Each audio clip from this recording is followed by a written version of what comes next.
In my experience, opinion can be an incredibly fickle thing, dependent primarily on personal decision-making more than any kind of natural law. There's an extent to which we naturally gravitate towards liking or disliking things based on who we are as people, but there's also a more close-up level on which we consciously decide which things we're going to like or dislike, whether we frame it that way or not. Many people devise a set of rules, strict or vague, to structure their feelings cleanly. Some have opinions of quality separate from their own likes and dislikes, as implicitly understood via greater cultural context. Some people can easily discern their opinions of the quality or likability of a work, while for many it can become an incredibly complex decision the moment they have to take a step back and look at it. And this is why we have phrases like first impressions are everything, because often our gut reactions are a key mechanism in helping us to pick a direction for our opinions. For instance, I'm sure that if I sat down and tried hard enough, I really could find a lot to like about any of those 400 anime I dropped, but my gut reactions to them were so negative that I could easily dismiss them out of hand and move on to things that I more obviously liked. It's when you're forced to slow down and really grind your mind against a piece of media that things start to get a little more complicated. Such as when there's a new episode of your favorite show that you feel you're supposed to like in spite of negative gut reaction. There's suddenly a complex web of decisions to make, and while it's easy to be glib and make snap decisions, the proximity of the work to your life might make you sit back and try to hash things out a little more clearly. I didn't like Castlemania the first time I watched it, and I could have left it at that alone, but I'm interested both in the fact that so many people really love this episode and in that disliking an episode of My Little Pony has a little bit of weight for me. I know that can be hard to relate to for some people, but believe me when I say that the moment your passion, livelihood, and the majority of your friendships are formed around a cartoon show, you start to put a little more thought into the nuance of your feelings towards it than you might otherwise. In my analysis videos, the question at the forefront of my mind is typically, why do I feel the way that I do? And I typically seek to simply answer this. My initial reaction to Castlemania was one of lukewarm indifference, so I sought to explain and reflect my feelings. However, upon noticing that so many people loved this episode, I got interested in looking at it as though my initial reaction had never occurred. In the interest of keeping this post organized, I'm going to break it into two numbered lists. First, things I can like about this episode, and second, things I can hate about this episode. Starting with the former. 1. It is an episode of My Little Pony, meaning that it is visually appealing, full of characters that I love, and made by a team of spectacular folks whom I admire. I'm grouping all of these aspects together because they are things that I can like about any episode of MLP, so they aren't really that helpful when it comes to comparing episodes against one another. Number 2. It is the debut of a new writer, who leaves a distinct mark on the series with their unique sense of pacing. Number 3. It continues the storyline of Season 4, which I am invested in. Number 4. It is set in a highly interesting location that I've hoped to see explored for quite some time. I'm a big fan of architecture, especially when it's in ruins, so there were moments that visually interested me. Number 5. Applejack and Rainbow Dash are shown to hang out, just as I thought they should, and don't forget Pinkie was hanging out with them too, which feels appropriate. This is what these three do when they're bored as fuck. Number 6. Rarity and Fluttershy are shown to hang out, which we've known that they do regularly, but haven't seen them do enough. Rarity continues her penchant for hyperbole, which I enjoy in some kind of weird meta fashion. Also, Fluttershy makes a face. Number 7, the awesome setup of this scene, which Tommy Oliver totally broke down awesomely in his own video on the episode. Number 8, Angel Bunny is adorable and hilarious throughout the episode. Number 9, learning about the history of the castle as a giant play place for young Princess Luna. Number 10, old pony armor is pretty cool. Number 11, that moment when Rarity screams because the tapestry got torn rather than out of fear. Number 12, Andrea Libman's Fluttershy performance really shines in this episode. Number 13, Twilight's almost godlike control over the feelings and actions of her friends in this episode strengthens her correlation with Jeff Winger from Community. The scene wherein she walks with all of them stuck to her feels right out of that show. Number 14, Pinkie Pie is adorable and hilarious in the organ scene, and we get more of the show's legendary group reaction shot moments. Number 15, the tradition of 3rd episodes in a full season introducing a new system for delivering lessons continues. And number 16,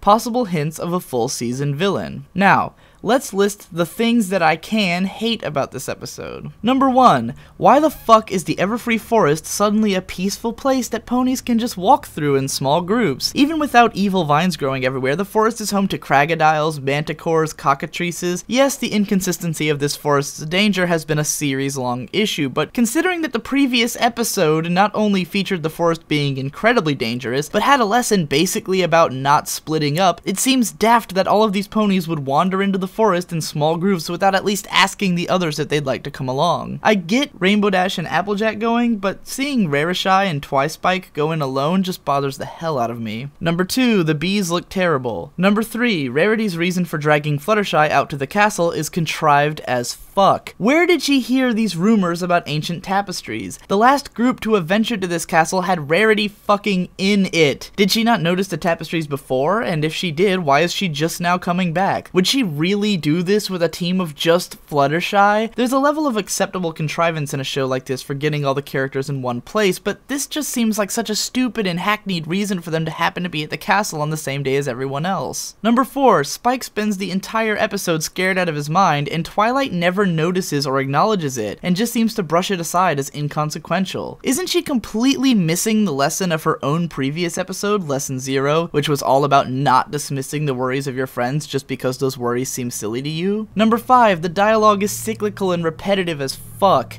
Every time Rarity said ungrateful or restoration, and AJ or RD said daring or scared, I found myself wishing it was over with. Number 6, what was the point of Fluttershy hurting her wing? It feels like the animators didn't catch on that the point was for Fluttershy to not be able to fly out of the hole, and then they put a lid on it. This is really a nitpick though. Number 7, how in the name of fuck is the Journal of the Two Sisters going to help you find the answer to the chest puzzle? Celestia already told you that she didn't know jack shit about the chest, so her journal is completely useless. Not to mention, Twilight shows a complete lack of concern for the privacy of the still living royal sisters, which seems a little odd coming from someone who holds them in such high regard. Number 8, literally the instant I saw the pony at the organ, I knew it was going to be Pinkie. I actually expected to find out that the organ somehow was the school bell, but it turned out the school bell thing was just a really blatant misdirect. It's kind of hard not to assume that the one main character who isn't already in the castle yet is in the episode is the one playing the organ. Number 9, this lesson about letting your imagination get the best of you doesn't resonate at all. Twilight self-congratulatorily tells everyone how she's glad to have helped them get over their fears when all she really did was be inconsiderate of Spike's feelings and happened to be right about the Pony of Shadows. Yes, it can be nice to have a level-headed person around, but it's not cool of her to essentially belittle her friends for being scared. Number 10, the lesson about how learning about the past helped Twilight deal with problems in the present is excellent, but it feels totally shoehorned into this episode. Twilight was reading that book for no good reason to begin with, other than that it was a convenient way to make her feel comfortable confronting the Pony of Shadows. This lesson could have been fleshed out over an entire episode and probably been much more interesting. My purpose in concocting these two lists is not in the name of comparing them. It doesn't really matter that there are more items in the first list, nor that my reasons in the second list are a lot deeper than the ones in the first. In truth, I could put together lists of this nature for any episode of the show, but it doesn't cut to the heart of the issue. Do I like the episode or not? It all comes down to examining the evidence and making decisions. I've loved episodes with totally contrived plots like Super Speedy Cider Squeezy 6000, or with questionable moral presentation like Too Many Pinkie Pies, or even with inconsistent characterization like Mystery on the Friendship Express. In each of those episodes, the problems didn't bother me because I had decided I liked them for other reasons. What stuck out to me more than anything when I watched Castlemania was the repetitive and boring dialogue. I don't know why, but repetitive dialogue has always driven me insane in any show. The minute I start thinking, okay, I get it, is the minute I start losing interest, and this episode was full of that. As a result, this became the center of my focus. When I watched Tom's review of the episode, I completely understood why he enjoyed the things that he did about it, even though I hadn't given a second thought to many of those scenes on my own viewing, because I was too distracted by my annoyance of Rarity saying the word ungrateful again and again. In the end, though, I've gotta trust my gut. If I'd enjoyed the episode a little more, the list of things I can like might have been what my review looked like, and if I'd hated it a little more, it could have been the other list. Like I said before, I could pull a list like this over any episode of the show, but it takes something that really bothers me like Ghostbusters or Games Ponies Play to actually pull me into that kind of hateful mood. Breaking down every single fault in Castlemania would have been just as inauthentic to my actual reaction to the episode as focusing on the positives would have been. But maybe this is where the line between a review and an analysis, or even an analysis and a thorough analysis, really lies. I didn't call my video a review because I felt I was doing more than just judging the quality of the episode, but at the same time, I didn't seek to accomplish much outside of identifying the source of my gut feelings. I left out the word thorough because I felt like I was missing something, what with so much praise flying around. Yet it was only when Cookie and I discussed our mutual dislike of the episode that I found myself breaking down the negatives to the extreme. If she had written my video, it would have looked a lot like list number 2, whereas Tom's looks a lot like list number 1. And I don't think for a second that he'd disagree with either of my lists on a conceptual level. What I want you to take away from this long and convoluted post is that opinions and impressions are not clear-cut and simple things. They have a life and can evolve and expand, and having an opinion means making a choice just as much as it means having a reaction. In my journey to perfect the idea of thoroughly analyzing, I think it's important that I identify the difference between thinking everything I can about an episode and thinking along the line that my gut leads me along, so that I can find the greatest variety of resonant answers in and outside of my basic feelings. And if that all makes sense to you, I hope you'll make similar considerations as you formulate opinions in the future. Are you scared of the way things change